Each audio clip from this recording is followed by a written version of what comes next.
Kuyaw ba sa imong pagsabot sa Bible? Tagai daw ako sa New Testament na verse nga gitugutan ni Kristo ang pagpamatay sa makasasala. Tan-awa ang usa ka panghitabo sa panahon ni Kristo, dihay usa ka babayi nga naabutan na napaw.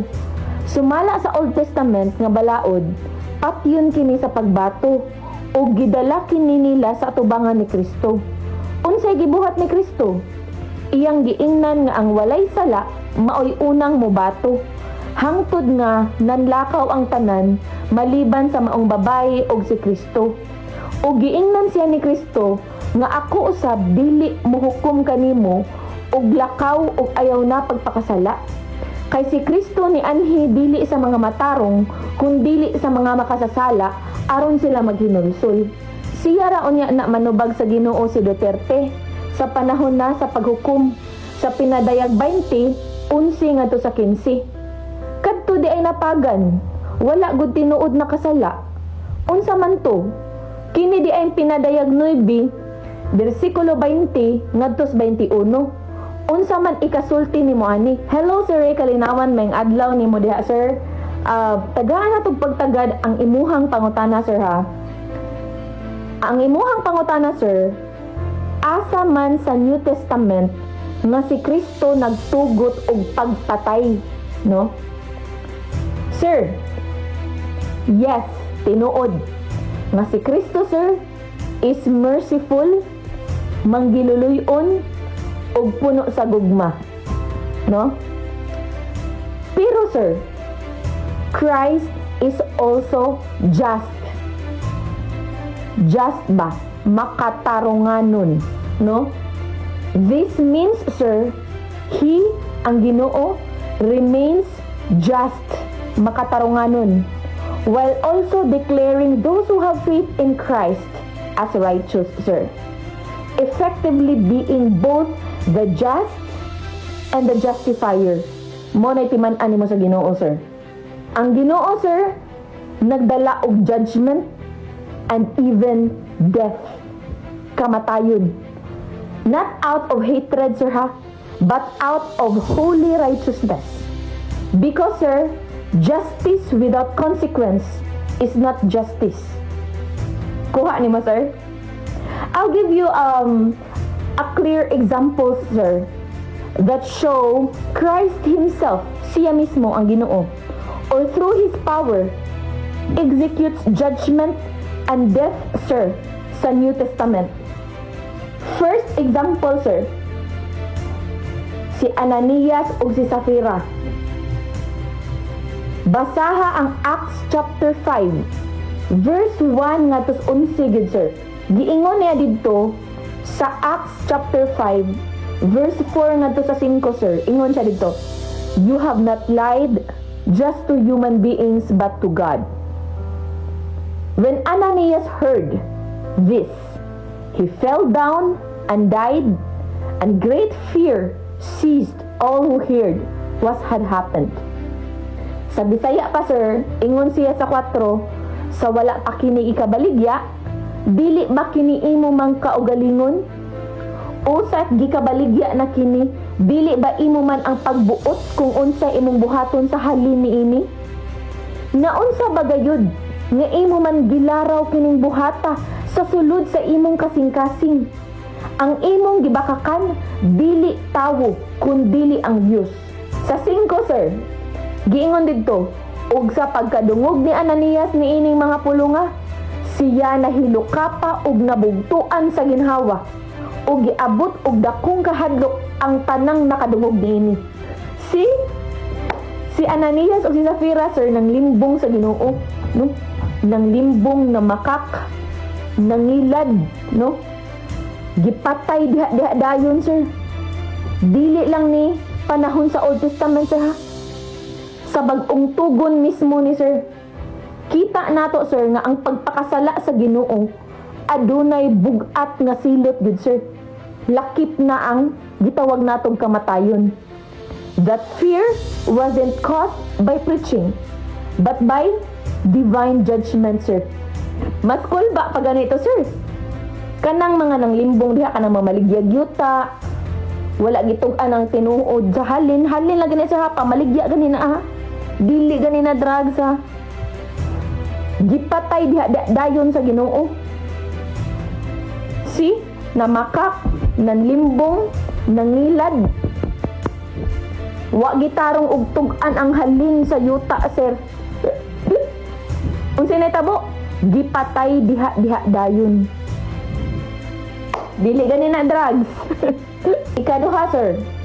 Si Herod Agrippa, no?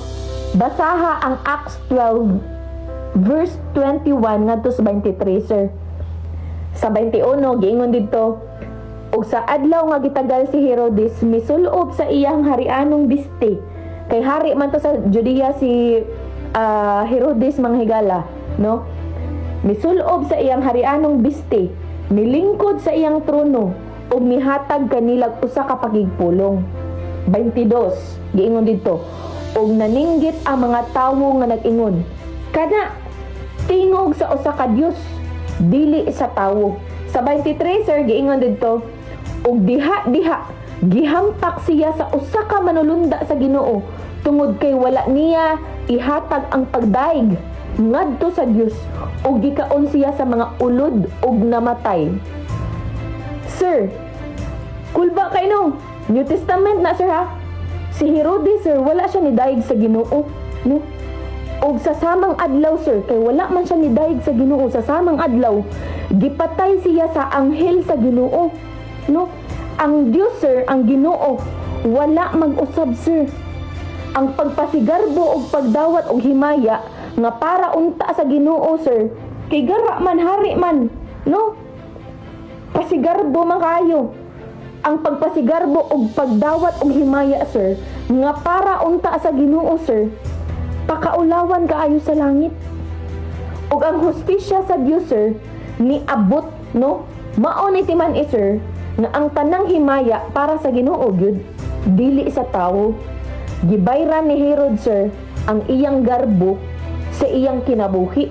Bantay-bantay taan ang mga garbuso kayo, mga gara kay sa padan, no? Gibayaran ni Herod ang iyang garbo sa iyang kinabuhi, no? He accepted worship as if he were God, no? Dawat siya mga pag-worship diha kay murag siya na gyud ang Ginoo ba. Unsay nahitabo? Ang anghel sa Ginoo, sir, struck him down, no? This was not a random, sir. This was righteous judgment. See? Gialaw sa Ginoo ang pagpatay, sir. Nanghambog lagi ito ha, pasigarbo bantay-bantay ng mga tao nga mga garbuso kayo. Mga gara, no? Mga gara kayo. Sa ilahang bahandi, mga gara. Inyuha pa karon. Pero pag abot sa panahon, iti dyan mo. Ikatulo, sir. Naanata ni Ananias o ni Safira, ikaduha si Herodes. Ikatulo, sir. Mabasa nimo sa 1 Corinthians chapter 11 verse 29 ngadto sa 30, sir. Kuan na siya, sir. Unworthy communion ba? No? Giingon dito. For anyone who eats and drinks without discerning the body, eats and drinks judgment on himself. That is why many among you are weak and sick, and a number of you have fallen asleep. Si Paulo, sir, nag-ingon siya, some Christians died because they disrespected Christ's body. Ang pangutana, sir, who allowed their death? Kinsa ang nialaw sa kamatayon, sir? Kadang nangamatay diha karon, kinsa man ang nialaw sa kamatayon? Ma-question ba nimong Ginoo na? Kinsa? Si Kristo. No? Giingon dito sa 29, kay bisan kinsa nga magakaon og magainom sa walay pagpakasala sa lawas sa Ginoo, nagakaon og nagainom siya sa hukom sa silot alang sa iyang kaugalingon. 30. Ug mao ka na ang hinungdan ngano ang daghan kaninyo nga maluya ug mga masakiton ug ang uban nangamatay. Ikaupat, sir, si Elimas the sorcerer, no? Basahan ng Acts chapter 13 verse 8 ngadto sa 11, sir. Nag-ingon dito ang verse 10 to 11, niingon dito, "You are full of all kinds of deceit and trickery. The hand of the Lord is against you. You are going to be blind for a time." Sa Bisaya pa, ug karon tan-awa, nahisakpan ka sa kamot sa Ginoo. Ug ikaw mabuta ug dili na makakita sa adlaw, sulod sa usa ka panahon. Ug diha-diha mitakyap kaniya ang kangiog ug kangitngit. Ug nagsukarap siya nga nangitag taong makaagak kaniya sa kamot. Sir, wala man siya namatay, no? Pero sir, gisilutan siya diha-diha sa Espiritu Santo, sir. Makita nato, sir, nga ang Ginoo modil gihapon og diretso sa mga nagbabag sa kahayag sa kamatuoran. Munang bantay-bantay ng mga kusog kay mubabag sa kamatuoran, sir. No? Piti gid mo ikaabot sa panahon. Pasensya ay lang kita ninyo. Nagbabag sa kamatuoran. Gibutaan, sir. So klaro kayo, sir, that God still executes judgment in the New Testament, sir. Mercy, ang kaluoy, does not cancel justice. Wala gikanselar ang justice. Ikalima, sir, basaha ang Revelation chapter 2, verse 22 ngadto sa 23. Jesus owns words, no? Giingon na dito, "I will cast her," si Jezebel ba, "on a bed of suffering, and I will make those who commit adultery with her suffer intensely. I will strike her children dead. Then all the churches will know that I am He who searches hearts and minds, and I will repay each of you according to your deeds."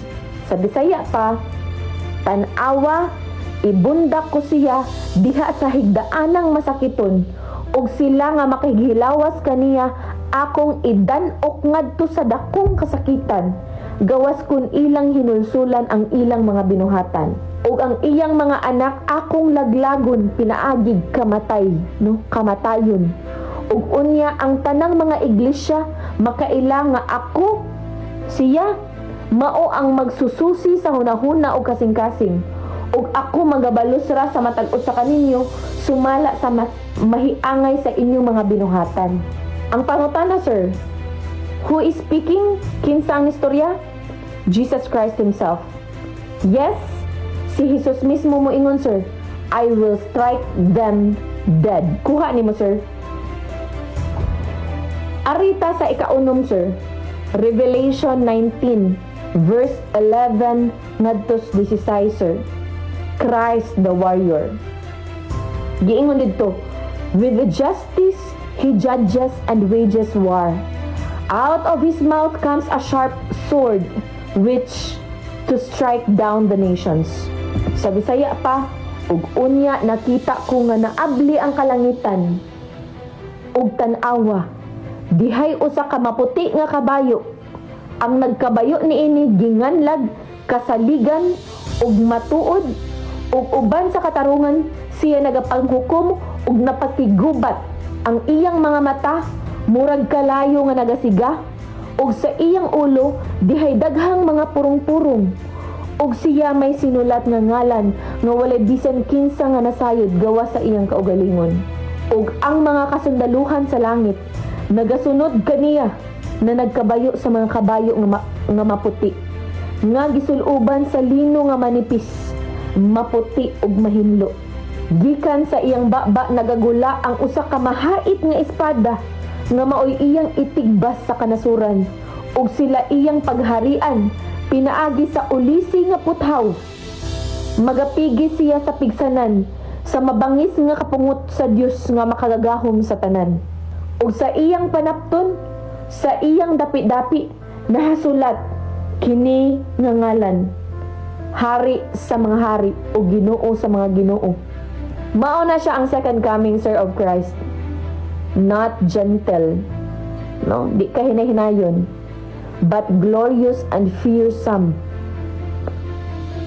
Christ does not return as a lamb, sir. Nga, itoy-itoy lang, no? But as a conquering king who slays the wicked, sir. Sir, remember, sir, that Old and New Testament go together, gina, sir, no? Ang uban gusto New Testament. Ang uban gusto pag Old Testament. Pero, sir, sama sa akong gi-explain sa unang video, before ani nga video, scroll lang diha sa ako ang Facebook, no? Ang Bible, sir, balikan pasabton dito mo ana, nga ang Bible, kanang word nga by, bi ba, by, means two na, sir, duha, no? Sama sa akong gi-explain, gitagaan ta mong example last time, nga ang bicycle, duha na siya ka ligid. Ang tricycle, tulo ka ligid. Unsa gani gitawag nato usa lang kaligid, sir? Unicycle. Usa lang kaligid. Pero, sir, maglisod tag balance ang anang usa lang kaligid, sir. So ang Bible, sir, dili gina pwede nga New Testament lang. Dili po na pwede nga Old Testament lang. Kuha nimo. Duha gina siya. Bible. Okay? Peace nimo dia, sir. Unsaon man nimo pagsabot sa tibok ka matuoran kung usa ra kaligid? No? We need, sir, both the Old and New Testament, sir, to see the full picture, sir. Ang Old Testament, sir, nagstorya na siya about sa God's holiness and judgment. Pag abot diri sa New Testament, sir, nagstorya siya sa God's mercy and grace. Tiban-ig na, sir, ang giingon sa Ginoo sa Matthew 5:17. Ingon siya dito, I did not come to abolish the law, but to fulfill it. Ayaw kamo paghunahuna nga mianhi ako aron sa pagbungkag sa kasuguan o sa mga propeta. Ako mianhi dili sa pagbungkag kun dili sa pagtuman niini. So dili nato pwede i-ignore gid, sir, ang balaod, no? Jesus came not to erase judgment, sir, but to give sinners a chance to repent before judgment comes, no? Sa 1 Corinthians 15:25 gaingon, for he must reign until he puts all enemies under his feet. Unsa? Kay kinahanglan nga siya maghari hangtod nga ikabutang ang tanan niyang makaaway sa ilalom sa iyang mga tiil. So, sir, kung si President Duterte nagpatuman sa kampanya, nagpatuman og polisiya, no? Sa iyang panahon, batok sa droga, pagsugpo sa droga, sir. Nagpatuman siya og polisiya, naabay sala ana, sir. Naabay sala, no? Kung ang tumong sa balaod, sir, mao ang pagsilot sa dautan og pagpanalipod sa inosente, sir, no? That is not anti-Bible, sir. Sa gikaingon ko pa, sir, wala nag-warning si Duterte sa mga inosente, no? Nga bantay lang mga inosente, ha, pamatyon ta mo, wa man siya niingon, sir, no? War man, sir, naagi na siya madamay, no? Sa Romans 13 verse 4, sir, giingon man gid dito, sir, for the one in authority is God's servant for your good, no? But if you do wrong, be afraid. Giingon na kadaan ay lagi pagbuhat og dautan. Dili ka angay mahadlok kung dili ka magbuhat og dautan, sir. Kay for rulers do not bear the sword in vain.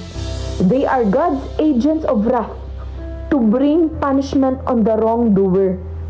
Wala kaayo nimo natuhop ang ako ang explanation, sir. Magsigi kitag balik-balik ani, no? The sword lagi, sir, is not for decoration. Kanang giingon sa Romans, kanang sword, it is not for decoration. It is for discipline, sir. Pagdisiplina. Sama sa gibuhat ni Duterte, pagdisiplina man to, no? Yes, sir. Ang Ginoo ang maghukom sa katapusan. Sumala sa imong gingon sa Revelation 20 verse 11 ngadto 15, tinuod na nga maghukom sa katapusan ang Ginoo. Pero karon, sir, karon nga panahon ba, no?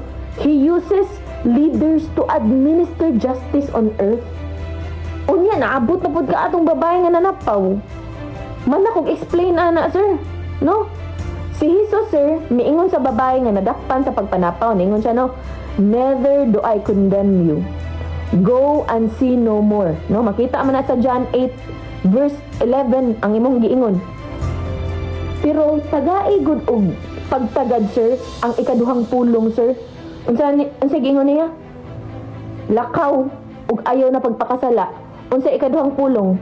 Ayaw na pagpakasala, no? So, sir, walay hustisya kung walay silot, sir. Walay kalinaw kung pasagdan ang dautan, no? Naghisgot na siya sa gugma og hustisya, sir, no? Pasaylo ang sala. Ayaw na pagpakasala. Mao na siya ang punto sa iyahang pag-forgive sa babae. Pasaylo ang sala. Ikaduha, ayaw na pagpakasala. Ang Ginoo, sir, mapinasayloon. Pero kung ang tao magpabilin sa pagkadautan, sir, ang righteous judge ana, si Kristo, mulihok gid siya, sir. He is the lamb, but he is also the lion, sir. Tumao na siya, sir, no? Let us fear the Lord, sir. No? Repent while there is time, and never twist grace into a license for evil.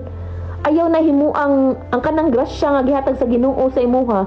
Ayaw himo ang lisensya nga matwist nimo na siya sa imuhang mga binuhatan nga dautan ba, no?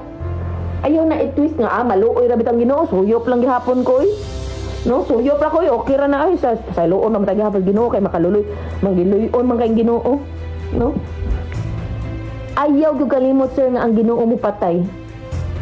But always in righteousness.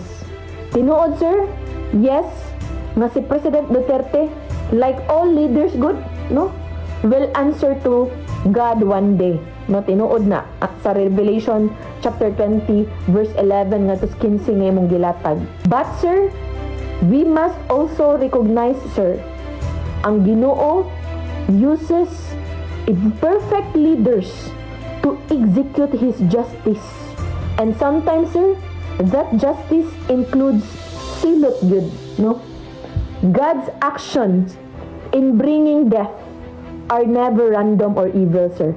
They are consequences of sin and are always rooted in His righteousness.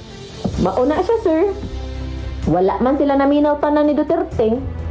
Giingon sa Romans chapter 6 verse 26, the wages of sin is death, no? Kamatayon. Sa Bisaya pa, kay ang bayad sa sala, mao ang kamatayon.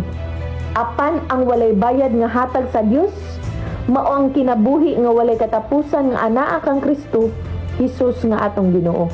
Imong sunod nga pangutana, sir, kay ni anak ka, siya raon niya na manubag sa Ginoo si Duterte sa panahon sa paghukom sa pinadayag 20, 11 nga tos 15. Kadto di ang napagan sa war on drugs, wala gud to nakasala. Unsa man to? Kini di ang pinadayag 9 verse 20 ngadto 21. Unsa man imo ikasulti ani? Yes, sir. Si Duterte will answer to God one day, no? Tinuod na siya imong giingon. Ang tanan nga leader, sir, bisan si Duterte good, no? Bisan ikaw, manubag sa Ginoo sa takdang panahon, sir. Sa Revelation 20 11 nga tos 15 nga imong gihatag, nagpakita lang na siya, sir, nato that great and small, sir, will face the judgment seat. Bisag ikaw, apil ko, apil ang nagstorya, no? Wala gipili ang Ginoo sa paghukom, sir. Ang presidente o ang mga pinubre pareho manubag, no? Kitang mga pobre manubag, madato, mapobre, no? But here's the question, sir. Gipatay ba ni Duterte ang mga inosente, sir? Sa iya bagyong kamot, sir, no? Timan sir nga polisiya to siya. Policy, balaod nga iyahang gihatag sa ato giwarningan pagid ta, no? Dili tanan, sir, nangamatay ato. Kung daghan maganing nangamatay nga inosente kay napagan, no? Napagan siya. Mas daghan gid ang naluwas sa iyahang panahon. Tanawa lang ang panahon karon, sir. Kumusta naman ang Pilipinas? No? Less ba ang crime rate, sir? Pirti bang mabua sa crime rate ron? Halang na kay gininhawa ron ang mga addict, sir. Kusog na kayo. Mo kuha og kinabuhi sa tao. Wala na ko kaluoy, sir. Mura na lang kag karne, gagiihaw ba? Kay ibaligya sa merkado. Sa imong pangutana, sir, unsa man tong mga napagan, wala ba sila'y sala? Ang uban sa napagan, sa war on drugs, ang uban, ana, inosente, ang uban, kriminal, ang uban, wala na kahinulsol. Ana man gina, sir? Kay war on drugs, manggod to, no? Pero, sir, dili lang ta mo judge ni President Duterte, sir. Because only God knows each person's heart, man. Pero kung kaning pangutana nimo, maupod ni ang punto sa Revelation 9, verse 20 nga to 21. Ug ang uban nga mga tao nga wala mga matay niini nga mga hampak, wala maghinulsol sa mga buhat sa ilang mga kamot, aron sila dili makasimba sa mga yawa ug sa mga larawan nga bulawan ug sa lapi ug tumbaga ug batok ug kahoy nga dili sila makakita ni makadungog ni makalakaw. 21. Wala usab nila hinulsuli ang ilang mga pagpamatay tawo o ang ilang mga pagpanglumay o ang ilang pagpakighilawas o ang ilang mga pagpangawat. No? So unsa, sir? Despite sa warning, sir, mura pug ang ginuugod ga warning naman ang Ginoo na to. Si President Duterte, sir, despite sa warning niya sa mga tao, sir, they continued in sin, no? Bisa nakakita na gud sila sa silot, kabalo sila sa silot nga kamatayon gid. Wa gihapon naghinulsol, sir, no? So unsa ang buhat sa Ginoo, sir? He allows judgment to fall. He gives chance to repent man. Pero kung magpadayon sa kadautan, muabot gid ang silot, sir, nga ginganlan natug kamatayon. So unsa ganito ang mga biblical example, sir, of God allowing death as judgment gani? Unsa to? Una, sa Acts 5 chapter 1 to 11 basahon na ninyo about na siya ni Ananias ug ni Safira, sir, na makak ng limbong, nangilad, no? Halin lang gani ni sir, halin. Pero ang Ginoo mismo ang nipatay nila, sir, diha dayon. Ikaduha, sa Acts chapter 12 verse 23, sir, si Herod, no? Gi-glorify niya in kaugalingon, nagsalig na siya nga hari siya, no? Gusto niya mga tao musimba niya. Gagara na kayo, pride, no? Taas ang garbo. Unsay gibuhat? Gisugo sa Ginoo ang iyang anghel, no? Gipatay sa anghel sa Ginoo si Herodes, no? So gialaw gihapon sa Ginoo. Ikatulo, sa 1 Corinthians chapter 11 verse 29 to 30, sir, giingon dito nga, unsay giingon dito nga ang Christians who abused the Lord's Supper, some got sick and others died, no? Ang uban nga sakit, ang uban nga matay. So kinsay ni alaw sa gitawag og kamatayon anang 1 Corinthians chapter 11 verse 29 to 30? Kinsa ang nag-alaw sa kamatayon? Ang Ginoo mismo.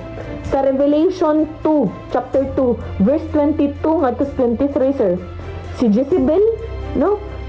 About na siya ni Jezebel na Jesus himself said good nga I will strike her children dead, no? Ang Ginoo mismo ang mupatay sa iyang mga kabataan.